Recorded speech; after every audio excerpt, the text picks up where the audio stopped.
Pernah nggak sih kamu lihat isi dompet di akhir bulan, terus mikir, kemana aja ya duit gue? Rasanya baru kemarin gajian, kerja udah banting tulang, hasilnya kok nggak kelihatan sama sekali? Padahal ya, kalau dipikir-pikir, kita tuh nggak ada beli barang mahal yang aneh-aneh. Nggak ada tuh pengeluaran gede yang bikin dompet langsung jebol. Tapi anehnya, uang itu kayak nguap gitu aja. Hilang lewat ribuan tusukan-tusukan kecil yang nggak berasa.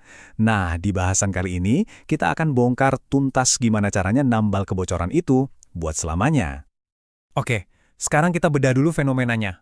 Kenapa sih yang namanya dompet bocor halus ini kayaknya jadi penyakit massal? Kita semua kan sama-sama kerja keras ya kan? Pasti familiar banget deh sama gejala-gejala ini. Uang cuma numpang lewat, niat nabung yang di awal bulan semangat banget, di akhir bulan cuma jadi kenangan. Dan yang paling parah, kita jadi mikir kalau nabung itu ya cuma buat orang kaya doang. Sekarang, ini pertanyaan yang mungkin agak nusuk, tapi wajib banget dijawab. Kenapa ada orang yang mulainya dari nol, bener-bener dari bawah, tapi kok bisa gitu bangun kekayaan? Sementara kita, yang mungkin gajinya rutin, buat nabung aja rasanya ngos-ngosan banget. Nah, disinilah letak salah paham terbesarnya. Kita itu terlalu fokus sama gede kecilnya gaji. Padahal, akar masalahnya bukan di situ. Ini bukan soal jumlah, tapi soal sistem. Jawabannya simpel banget. Mereka yang berhasil itu bukan karena lebih jenius, bukan karena pelitnya kebangetan, dan seringkali bukan karena gajinya lebih gede dari kita. Bedanya cuma satu, pola pikir. Coba deh lihat perbedaannya di sini. Ini krusial banget. Pola pikir umum yang kiri nih, dapat uang, ya pakai dulu buat hidup, nanti kalau ada sisa, baru ditabung. Fokusnya di sisa. Pola pikir cerdas, dibalik total. Dapat uang, amankan dulu tabungannya, baru sisanya dipakai buat hidup. Fokusnya di sistem. Uang bukan lagi air yang numpang lewat, tapi jadi alat strategi. Inilah musuh utama kita yang sesungguhnya, si bocor halus. Bukan cicilan rumah atau mobil loh ya, tapi kopi kekinian, jajan-jajan di minimarket, upgrade aplikasi, atau promo ongkir gratis yang ujung-ujungnya malah bikin belanja lebih banyak. Semua pengeluaran kecil yang kita anggap wajar, padahal kalau dijumlahin jadi tsunami yang nyapu bersih isi dompet kita. Jadi, camkan prinsip ini baik-baik. Ini intinya. Uang yang masih nganggur di rekening gaji dan belum kamu amankan, itu sejatinya bukan uangmu. Itu adalah uang milik semua godaan di luar sana. Dan disinilah kita mengubah total aturan mainnya. Kita berhenti pusing mikirin sisa. Kita fokus mengamankan uang di detik pertama ia datang. Kita harus kandangkan uang itu sebelum dia sempat kabur kemana-mana. Ini adalah pergeseran mental terbesar yang harus kamu lakukan. Berhenti total melihat menabung sebagai sisaan. Jadikan menabung itu aktivitas pertama, yang utama, dan nggak bisa dinego. Begitu pemasukan mendarat, langsung pisahkan. Titik. Analogi ini ngena banget sih. Selama ini kita tuh sibuk ngepel lantai yang basah.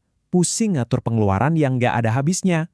Cara cerdas itu bukan sibuk ngepel, tapi langsung naik dan nutup keran sumber bocornya. Kita berhenti nungguin sisa di akhir bulan, kita menciptakan sisa itu di awal. Oke, cukup teorinya. Sekarang kita masuk ke bagian praktisnya. Ini bukan teori keuangan yang ribet dan bikin pusing kok. Ini aturan main versi rakyat yang bisa langsung kamu terapkan mulai hari ini juga.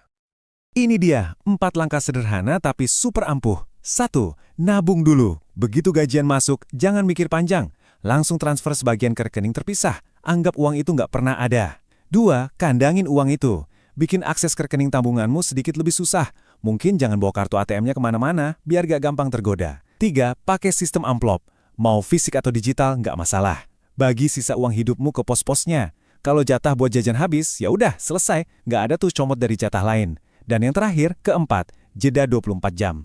Setiap kali pengen beli sesuatu yang bukan kebutuhan, paksa diri buat nunda 24 jam. Kamu bakal kaget loh, berapa banyak keinginan impulsif yang hilang dengan sendirinya. Oke, langkah-langkahnya udah jelas. Tapi biasanya ada satu suara nih di kepala kita yang nahan. Ntar gue dibilang pelit lagi. Pahami ini baik-baik ya. Ini bukan soal menjadi pelit. Ini soal menjadi cerdas dan strategis. Tujuannya bukan buat ngirit segalanya sampai hidup jadi sengsara, bukan. Tujuannya adalah menjadi selektif tanpa kompromi. Kamu bisa sangat royal untuk hal-hal yang beneran penting buatmu, tapi jadi super kaku untuk hal-hal yang cuma buang-buang uang. Nah, ini filternya, sederhana banget.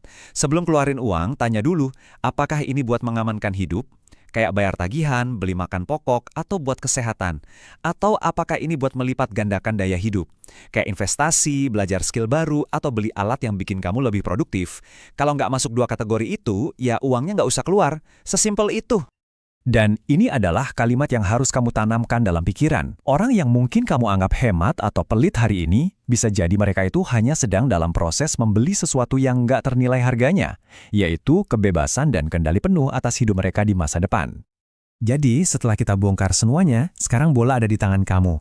Kamu udah lihat masalahnya, udah lihat pola pikir yang benar, dan udah tahu langkah-langkah praktisnya. Pilihannya cuma ada dua.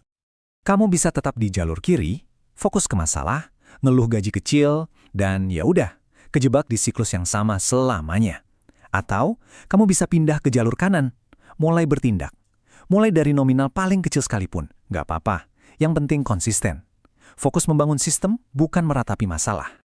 Jadi, pertanyaannya sekarang bukan lagi bisa atau enggak, tapi mau atau enggak. Dari 4 trik tadi, mana yang bakal kamu coba pertama kali? Mulai aja dari yang paling gampang buatmu. Kandangkan uangmu dan rasakan sendiri perbedaannya.